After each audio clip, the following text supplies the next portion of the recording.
Merci de votre fidélité. 20h sur la télévision Futur Média. Bonsoir à toutes et à tous. Bienvenue à cette principale édition. C'est parti pour les titres. Prévu ce lundi 26 février, le dialogue politique initié par le chef de l'État, plébiscité par la conférence des leaders de la coalition Benno Bokk Yakaar. Moustapha Niasse et ses alliés espèrent que ces concertations vont créer les conditions de l'apaisement de l'espace politique. Le F24 persiste et signe pour les membres de cette plateforme, hors de question de participer à cet exercice qui n'a pas sa raison d'être. Bonne nouvelle pour les étudiants de l'UCAD, la reprise des cours en présentiel, annonce faite à travers un communiqué par le conseil académique qui affirme avoir pris la tâche du comité de sécurité pour lever la mesure de suspension des enseignements. La promiscuité dans Dakar, c'est le dossier de cette édition. Principal constat, les normes établies pour un meilleur cadre de vie sont bafouées dans de nombreux quartiers de la capitale. Pour les autorités en charge de l'urbanisme, il y a urgence à rectifier le tir. Et puis en sport, nous parlons de l'arbitrage africain, souvent décrié au lendemain des compétitions, des impairs que les inconditionnels du ballon rond ne s'expliquent pas, d'autant que la VAR permet aujourd'hui de minimiser les erreurs. Voilà pour les titres, le développement, c'est tout de suite.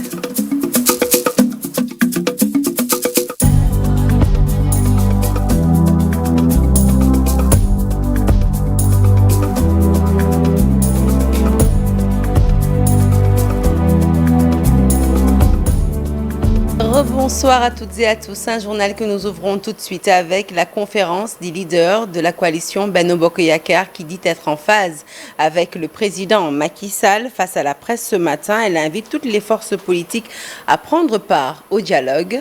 Moustapha Niasse et ses collaborateurs disent prendre acte de la volonté du chef de l'État de créer les conditions de pacification de l'espace politique. Ils lui renouvellent leur confiance ainsi qu'à leur candidat, le candidat de la majorité présidentielle, Amadou Ba. Je propose tout de suite d'écouter Moustapha Niasse, membre de la conférence des leaders. Il s'exprime au micro de Al-Hassan et Amadou Ba.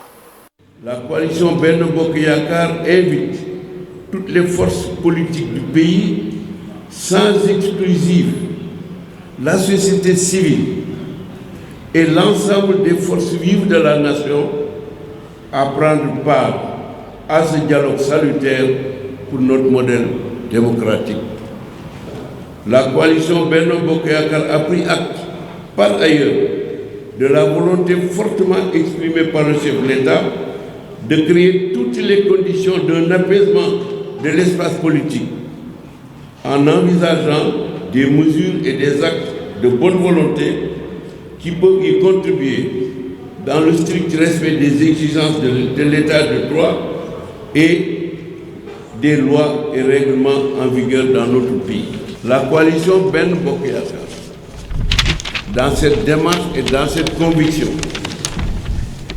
renouvelle son engagement auprès du leader de cette coalition, son Excellence, Monsieur le Président Macky Sall, à le soutenir sans aucune réserve et à l'accompagner dans toutes les entreprises et initiatives qu'il prendrait, dans le sens de consolider l'autorité et la crédibilité de l'État. La coalition Benno Bokk Yakaar renouvelle sa confiance au président Macky Sall et au candidat de la majorité, le Premier ministre Amadou Ba. Et puis sachez qu'en prélude de ces concertations, le chef de l'État Macky Sall recevra au CICAD, au Centre international de conférence Abdou Diouf, les 19 candidats retenus par le Conseil constitutionnel. Ces 19 candidats seront reçus à partir de 11h. Les recalés seront reçus à partir de midi. Et l'ouverture du dialogue en tant que tel aura lieu le même jour à 16h. Toujours au niveau du CICAD, un communiqué du ministre de l'Intérieur. Le F24 persiste et signe. Il est contre la tenue des concertations nationales prévues à partir de lundi. Pour ses membres, l'heure n'est pas au dialogue. La tenue de l'élection présidentielle doit se faire sans tarder. Et la Constitution, qui est la charte fondamentale du pays, a réglé le problème. Le président Macky Sall doit quitter le pouvoir le 2 avril, selon Mamadou Mbodj et ses alliés. La plateforme des forces vives de la nation, le F24, tenait ce matin un rassemblement au terrain des HLM Grand Yoff. Le reportage est signé Mambiram Diouf. Une mobilisation pour dire non à ce qu'il qualifie d'agissement purement opportuniste de Macky Sall sur l'organisation et la date de l'élection présidentielle. Les griefs ne manquent pas. La gestion du pays, à leurs yeux, est tout simplement catastrophique. Le dialogue n'a aucune importance. Le problème est réglé par le Conseil constitutionnel. Le président Macky Sall s'endette et agit pour ses intérêts. Le Conseil constitutionnel lui a clairement dit de retenir une date pour la présidentielle.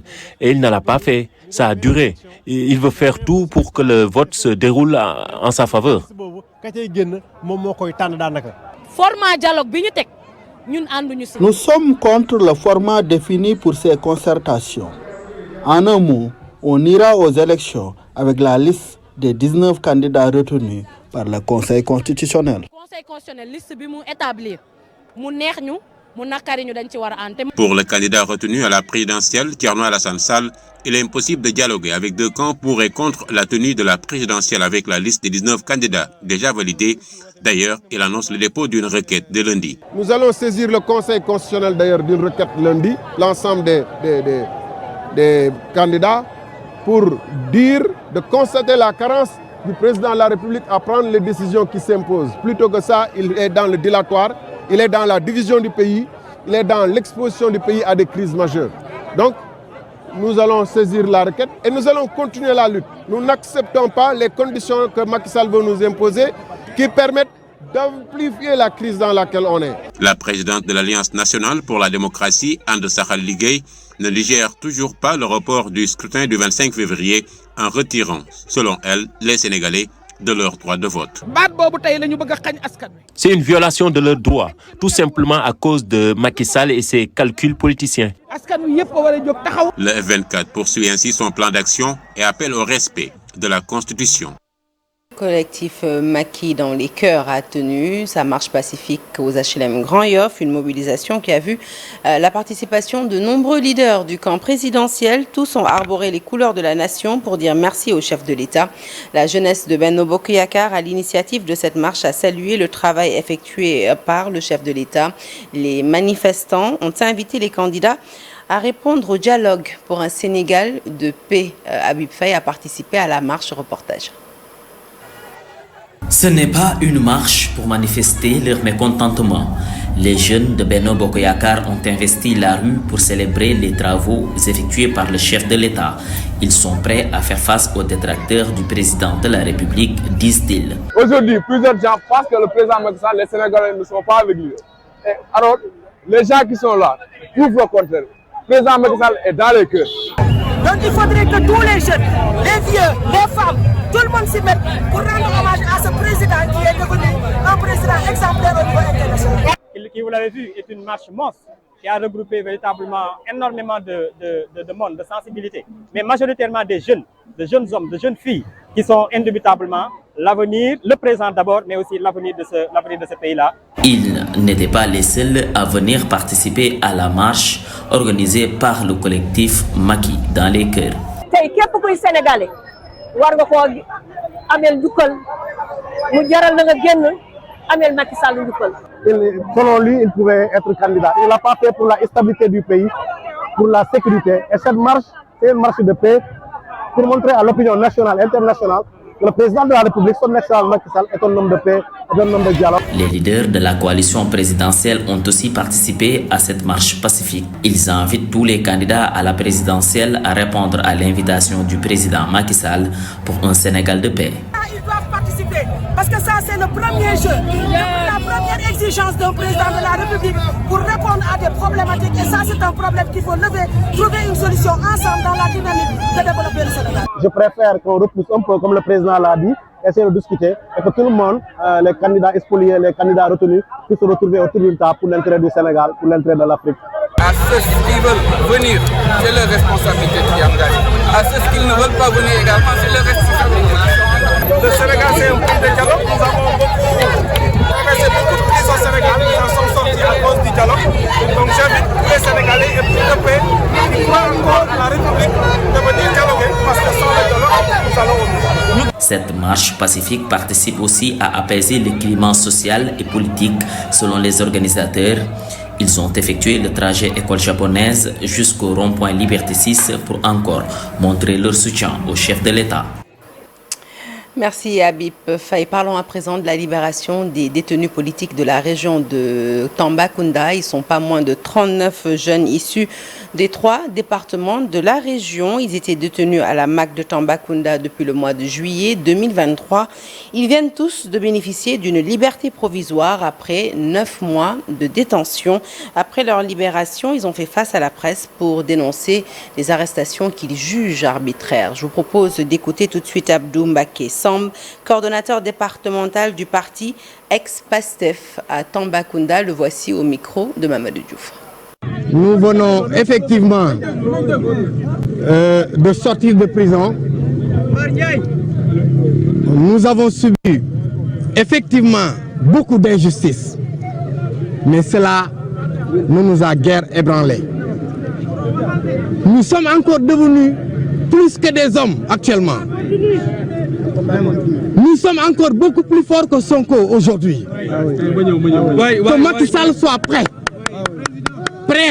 à affronter Sonko, prêt à affronter tous les patriotes de Tambacounda. Ils ont eu à emprisonner des citoyens, d'honnêtes citoyens, j'allais dire, de Tambacounda. Ils ont eu à emprisonner d'honnêtes citoyens de Koumpentoum, de Bakel et d'autres horizons. Nous n'aurons pas le temps de dévoiler tout ce que nous avons vécu. Mais nous aurons à vous donner rendez-vous sous peu, peut-être sous 48 heures ou 72 heures. Merci beaucoup. Parlons éducation à présent. Vous êtes étudiant à l'université Cheikh Anta Diop de Dakar. Eh bien, préparez-vous à reprendre dès lundi le chemin du campus. Le conseil académique de l'université Cheikh Anta Diop de Dakar s'est réuni ce vendredi 23 février sous la présidence du recteur, professeur Ahmadou Alimbaye. Après avoir examiné le deuxième point de l'ordre du jour concernant la situation universitaire et pris connaissance des conclusions du comité de sécurité élargi, eh bien, le conseil décide de la levée de la mesure de suspension des enseignements en présentiel à compter du 26 février 2024, qui est donc lundi prochain. Bonne rentrée à tous les étudiants de l'université Cheikh Anta Diop de Dakar. Hors du Sénégal, les dirigeants des pays membres de la communauté économique des États de l'Afrique de l'Ouest ont décidé de lever une partie des sanctions contre le Niger avec effet immédiat. L'annonce est du président de la commission de l'organisation régionale ce samedi à Abuja. Des motivations humanitaires mais aussi religieuses avec le carême en cours et le prochain ramadan. Les chefs d'État et de la CEDEAO justifient ainsi en partie la levée quasi totale des sanctions contre le Niger. Dans le détail, levée du blocage des transactions financières et bancaires, fin du blocus énergétique, retour des vols commerciaux au départ et à l'arrivée du Niger, invitation officielle lancée aux dirigeants des juntes et transitions des 4 pays, jusque-là suspendue pour les prochaines sessions de la conférence des chefs d'État et de gouvernement. Enfin, la CEDEAO demande la libération immédiate de Mohamed Bazoum, mais le communiqué final de l'organisation sous-régionale ne précise pas clairement si le retrait des sanctions est conditionné à cette demande de libération de Mohamed Bazoum. Sport, à présent, du football pour les inconditionnels. La phase retour de la Ligue 1 démarre ce week-end avec la 14e journée dont l'affiche phare est le déplacement du leader ASC Jaraaf chez Guédiawaye FC. Un choc que le club de la Médina appréhende avec sérénité mais aussi détermination de garder la première place. Une affirmation de son directeur sportif, Cher Sidiba. Je propose de l'écouter tout de suite et c'est au micro de Monsieur Sport de la rédaction Cher Salibou Diarra. Guédiawaye, on s'attend à un match difficile comme tous les autres matchs du championnat de la phase aller. Je pense qu'on a eu des matchs difficiles, des confrontations contre de solides adversaires et dimanche aussi on s'attend à ça parce que je pense qu'aujourd'hui toutes les équipes veulent battre le Jaraaf pour la première. Nous y allons sans nos supporters et ça va être un match difficile, un match disputé, âpre. Et maintenant je pense que nous sommes armés physiquement, mentalement. Et on est leader de ce championnat à mi-parcours. Et donc, on va essayer de maintenir le cap pour garder cette première place. Donc, on y va en mode commando pour essayer de faire comme les autres matchs de la phase H. Le mercato, on s'est pas renforcé en quantité. On a juste pris un avant-centre malien. Donc, pour l'instant, c'est ça. On verra d'ici la fin du mercato. Donc, on va pas prendre juste pour prendre. On va prendre quelque chose qui sera une plus-value pour nous. Championne du Sénégal en titre, Génération Foot était en difficulté lors de la phase aller avec 13 points seulement sur 39 possibles. Un retard à l'allumage que le club met sur le compte du changement de lieu de ses rencontres à domicile qui se déroulent désormais au stade La Dior de Thiès. Les dirigeants se disent optimistes pour la phase retour avec un nouvel attelage technique à la tête de l'équipe. Nous retrouvons Cheikh Sadibou Diarra pour le reportage. La conservation de son titre de championne de la Ligue 1 du Sénégal, Génération Foot y croit encore, malgré sa 12e place au classement à 2 points du premier relégable. On a eu les histoires des terrains, donc vraiment on n'a pas été gâtés par certaines décisions. Maintenant, ceci étant, nous on va se battre. Aujourd'hui, on sait que Génération Foot n'est pas à sa place. Ça, on le sait, les joueurs le savent, l'encadrement, les dirigeants, on est tous concernés, donc on va se donner les moyens de pouvoir revenir très rapidement donc, sur le haut du tableau. Maintenant, c'est vrai qu'à pareille époque, l'année dernière, on était encore dans cette même situation. Bon, qui sait, on pourrait peut-être récidiver, revenir très rapidement, on l'espère. Et ça commence à partir de dimanche, Inch'Allah. Et je pense que les joueurs en sont conscients, le staff et l'ensemble des dirigeants. Pour atteindre son objectif, l'académie de Denis Biram Ndao va s'appuyer sur un nouveau staff technique. Le président a déjà donné le ton. Il a fait quelques changements au niveau du staff technique. Il y a Djibi Fall qui va venir continuer la saison. Il a été nommé comme remplaçant de M. Balé Djiba. Et Djibi sera accompagné dans cette tâche difficile avec Diafra Sakho. Les joueurs ils sont préparés pour ça. On va se serrer les coudes davantage et pour sortir de cette situation-là, je pense qu'on a les moyens, on a ce qu'il faut. On va se battre, même si on joue hors de nos bases. Lors de cette 14e journée et début de la phase retour, Génération Foot va accueillir le stade de Mbour au stade La Dior de Thiès à partir de 16h30. Allez, on passe au dossier de la rédaction avec ces nombreux quartiers de la capitale Dakar qui ne respectent pas les normes établies en termes de cadre de vie. À Ouakam, par exemple, les maisons sont côte à côte, presque sans grande rue. Selon les habitants, eh bien, ces choix sont souvent liés à l'affinité plutôt, à la solidarité et la préservation des traditions des anciens résidents dans des quartiers comme Fan Hoc. Par contre, eh bien, l'urbanisation est beaucoup plus organisée avec de larges rues. Alsan Samba est directeur de la sensibilisation et du partenariat institutionnel au ministère de l'urbanisme.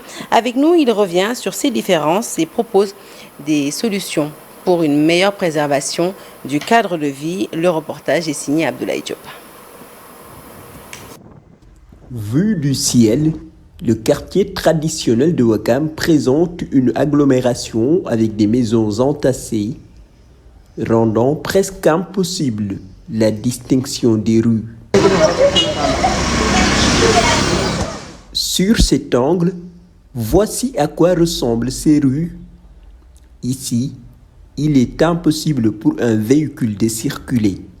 Ceci est la caractéristique commune des quartiers traditionnels, comme Ngor et Ouakam. Nous sommes à Sinti. Ici, c'est le lieu où les jeunes du quartier se rassemblent pour partager un moment autour du thé.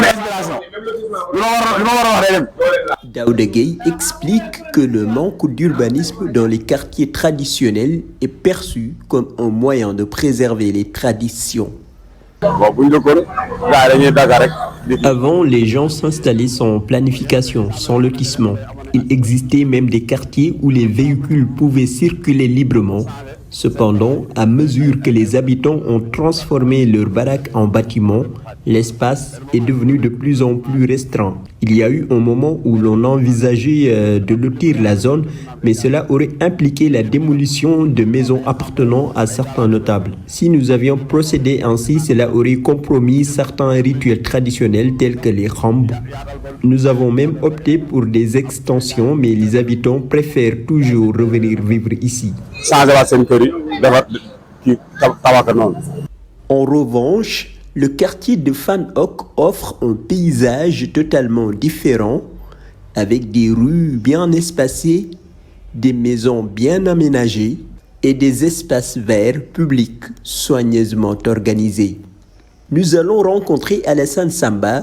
Il est le directeur de la sensibilisation et du partenariat institutionnel à la Direction générale du cadre de vie et de l'hygiène publique au ministère de l'Urbanisme, du Logement et de l'Hygiène publique. Il explique la raison de la disparité entre ces deux quartiers. Par exemple, le quartier de Ouakam est un quartier traditionnel qui a été aménagé suivant les réalités socio-culturelles. Donc ça ne peut pas être comparé à un quartier vraiment qui a fait l'objet d'un aménagement, plutôt d'un lotissement et également d'un morcellement suivant les standards entre guillemets européens. Donc ce qu'on voit au niveau de Ouakam et au niveau des autres quartiers traditionnels, c'est ce qui reflète vraiment notre réalité socio-culturelle. C'est comment nos ancêtres sénégalais vivaient au niveau de ces quartiers-là. Il rappelle les principes fondamentaux du cadre de vie que chaque individu devrait avoir à l'esprit. La chose la plus importante également, c'est l'implication des populations dans la préservation de leur cadre de vie. Quel que soit le niveau, quel que soit le cadre, la chose la plus importante est que chacun se prenne pour le responsable du quartier, responsable de la rue, responsable de la rue, afin d'en faire un havre de paix. Moussé Samb souligne que le gouvernement travaille dans ce domaine en aménageant les bidonvilles, suivant la même approche qu'avec la cité Baraka. Et le dossier qui suit s'intéresse à la médecine du travail, une activité médicale pratiquée dans les entreprises pour prendre en charge la santé des travailleurs. Seulement, elle est peu implémentée malgré les dispositions légales mises en place par le législateur et l'Organisation internationale du travail. Le médecin du travail intervient en préventif et non en curatif pour éviter aux travailleurs des altérations dans sa santé. Les contours de cette pratique médicale en milieu entrepreneurial, un dossier signé Daniel Diouf et Ea Diallo. La médecine du travail, une spécialité médicale au même titre que les autres spécialités, mais avec un but précis. Le but est essentiellement préventif. Donc c'est un but préventif et non curatif essentiellement, qui est là pour éviter toute altération de la santé des travailleurs. Alors l'altération de la santé des travailleurs, on évite qu'elle survienne en faisant trois principales actions. On va essayer de surveiller le milieu dans lequel ces travailleurs vont exercer leur activité. On va surveiller les interactions entre ces travailleurs-là pour maîtriser les risques de contagion entre eux. Et on va surveiller leur état de santé. Donc ce sont trois piliers essentiels sur lesquels la médecine du travail se base pour pouvoir réaliser son rôle préventif. La spécialité est normée. En clair, le législateur a établi un certain nombre de lois qui obligent l'employeur à faire bénéficier à son employé de la médecine du travail. C'est une prescription réglementaire qui nous vient déjà du Code du travail, qui nous vient déjà plus haut de notre appartenance à l'Organisation internationale du travail, qui dans ses conventions majeures, notamment la Convention 155, demande au pays d'avoir une politique de santé-sécurité au travail. Et donc dans cette politique-là, on demande également d'implémenter des services de médecine du travail et de pouvoir faire bénéficier à son entreprise, de pouvoir implémenter dans son entreprise une culture de prévention qui doit être pérenne. Une entreprise qui atteint un minimum légal d'employés doit recruter au moins un médecin du travail, différent du médecin d'entreprise. Donc généralement, quand on a une entreprise, on a plus de 400 salariés, on doit mettre un service de médecine du travail au sein de l'entreprise. Si on a une entreprise qui a moins de 100 salariés, on peut faire appel à un service de médecine du travail interentreprise. Cela veut dire que c'est un service de médecine du travail qui polarise plusieurs entreprises dont il a la charge. Des corps de contrôle existent, à l'image de l'inspection du travail et de la sécurité sociale, avec des démembrements dans toutes les régions du pays, avec pour vocation de vérifier l'effectivité des dispositions. Ces corps de contrôle-là sont habilités à pouvoir contrôler et sanctionner en cas de manquement. Mais dans le cadre de la santé au travail, ils sont accompagnés dans leur mission par des inspecteurs, notamment les inspecteurs médicaux du travail, qui, eux, leur permettent d'avoir des avis sur la spécificité médicale du travail. Dans l'arsenal juridique qui régit ce domaine d'activité dans notre pays, 4 types de visites médicales obligatoires sont effectuées. Parmi elles, la visite médicale d'embauche et la visite périodique.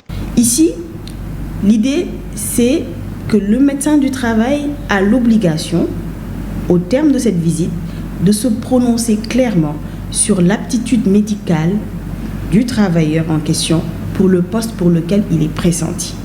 On parle de la corrélation entre votre état de santé et ce à quoi vous êtes appelé à exercer. Viennent ensuite compléter ces 2 types de visites, les visites de pré-reprise et de reprise. Elle est obligatoire dès lors qu'un salarié s'est absenté pour accident du travail ou une maladie professionnelle, pour congé de maternité. On sait qu'un congé de maternité dure 14 semaines, au bas mot, ça fait 3 mois et demi. Alors quand un salarié s'est absenté plus de 21 jours, donc il a eu un arrêt de travail de plus de 21 jours, cela veut dire qu'il y a une pathologie sérieuse, ou alors quand un travailleur s'est absenté plusieurs fois dans un temps assez court. On a des absences répétées pour raison de maladie dans un temps plus ou moins court. Alors ces quatre raisons-là nous imposent de faire ce qu'on appelle une visite de reprise pour voir si ce collaborateur qui revient est capable d'occuper son poste. Si ce n'est pas le poste qui est à l'origine de la maladie en question ou de la méforme. Et cette visite-là, pour embrayer sur la 4e, va s'appeler visite de pré-reprise dès lors qu'on la réalise avant même la fin de l'arrêt maladie pour pouvoir anticiper sur les aménagements qu'il faudrait faire pour que le collaborateur puisse réintégrer au mieux son poste. Là, on l'appelle visite de pré-reprise. Au Sénégal, le tissu économique est composé à 90% au moins du secteur informel. Comment garantir la sécurité des travailleurs quand la législation est méconnue de ces auto-entrepreneurs dans l'informel? C'est un défi pour les professionnels de la médecine du travail qui réfléchissent déjà à des pistes qui permettraient de prendre en charge cette frange de la population salariale qui, malheureusement, le plus souvent, se fait consulter pour des raisons cliniques et non préventives. Merci à Daniel Diouf. Le dernier dossier de cette édition concerne l'arbitrage africain, souvent décrié au lendemain des compétitions par les férus du ballon. Et pourtant, de nombreux acteurs estiment que l'arbitrage africain a fait beaucoup de progrès, surtout avec l'instauration de la VAR qui permet de minimiser les erreurs. Pour les entraîneurs et journalistes, les hommes en noir ont fait d'excellentes prestations lors de la dernière CAN. Le dossier est signé Bab Faraning. Des joueurs qui rouspètent, des entraîneurs en colère, des supporters qui grondent après une décision arbitrale. C'est le quotidien des hommes en noir suite à une décision arbitrale. En Afrique, cette situation est amplifiée, les arbitres étant constamment critiqués. Malgré ces plaintes, de nombreuses personnes estiment qu'il y a une nette amélioration. Je refuse d'ailleurs que mon pays s'inscrit dans la dynamique des mauvais perdants par rapport à ce 8e de finale contre la Côte d'Ivoire. Oui, il y a eu quelques erreurs dans ce match-là. Tout comme on peut dire que le Sénégal aurait dû perdre le match, aurait dû avoir un carton rouge en la personne de Sadio Mané, tout le monde le sait. Oui, que le penalty, c'était discutable, il y avait une possibilité de hors-jeu. Mais dans la globalité, très franchement, il faut le dire, l'arbitrage africain a marqué un très grand pas en avant. Durant cette Coupe d'Afrique, le niveau était vraiment très acceptable. Les arbitres ont joué leur partition dans le beau jeu qu'on a constaté durant cette Coupe d'Afrique, en laissant souvent continuer les actions qui auparavant étaient sifflées par des fautes qui occasionnait beaucoup d'arrêts de jeu et par conséquent qui influait sur le rythme de jeu et même parfois la qualité du jeu. Arbitre international aux 6 Coupes d'Afrique et 3 Coupes du Monde, Djibril Kamara se montre satisfait des performances lors de la dernière CAN. Il estime que ses collègues ont réalisé d'excellentes prestations. Une analyse satisfaisante vu la prestation et les performances des arbitres d'une manière générale. On peut que s'en féliciter. Féliciter la commission des arbitres de la CAF. Féliciter le département des arbitres aussi de la CAF et féliciter mes chers collègues arbitres. Si c'est une œuvre humaine et comme toute œuvre humaine n'est jamais parfaite. Et nous, notre objectif est de limiter les dégâts, de limiter les erreurs. Cette évolution est encore plus marquée avec l'introduction de l'assistance vidéo à l'arbitrage, VAR, qui a réduit les erreurs. La VAR a apporté, je viens de le dire déjà, il y a eu beaucoup de cartons rouges qui ont été obtenus grâce à la VAR. Regardez ce qui s'était passé entre le Nigeria en demi-finale, si je ne m'abuse, entre le Nigeria et l'Afrique du Sud. Le Nigeria inscrit un deuxième but, la VAR intervient, annule le deuxième but, accorde un penalty pour l'Afrique du Sud et l'Afrique du Sud égalise, ils vont dans la séance des tirs au but. Ça c'est grâce à la VAR. La VAR n'est que bénéfique parce que ça permet à l'arbitre de revenir sur certains incidents qui ont eu à avoir sur les matchs. Donc ça permet à l'arbitre de revoir les images et de prendre sa dernière décision. Parfois, les acteurs du football, qu'ils soient joueurs ou amateurs, ne comprennent pas pourquoi l'arbitre refuse de recourir à la VAR. La VAR, l'arbitre peut être appelé et l'arbitre refuse de partir voir la VAR. Ça aussi, il faut que les gens sachent. Et deuxième chose, moi je disais toujours ça au niveau de la NPS, il va falloir qu'on continue toujours à chaque fois que la commission centrale d'arbitre, en la personne que je salue encore de passage, Malan Djedjou, veut nous donner des cours pour qu'on comprenne exactement. La VAR n'intervient pas sur tous les coups. Il y a sur des aspects de jeu où la VAR peut intervenir. Il faut que les journalistes sachent exactement aussi parce que nous commentons des matchs. Pour l'assistant numéro 1, malgré la VAR, l'arbitre reste et demeure le maître du terrain. Vous savez, dans le match, le patron, ce sera et ça restera toujours l'arbitre central.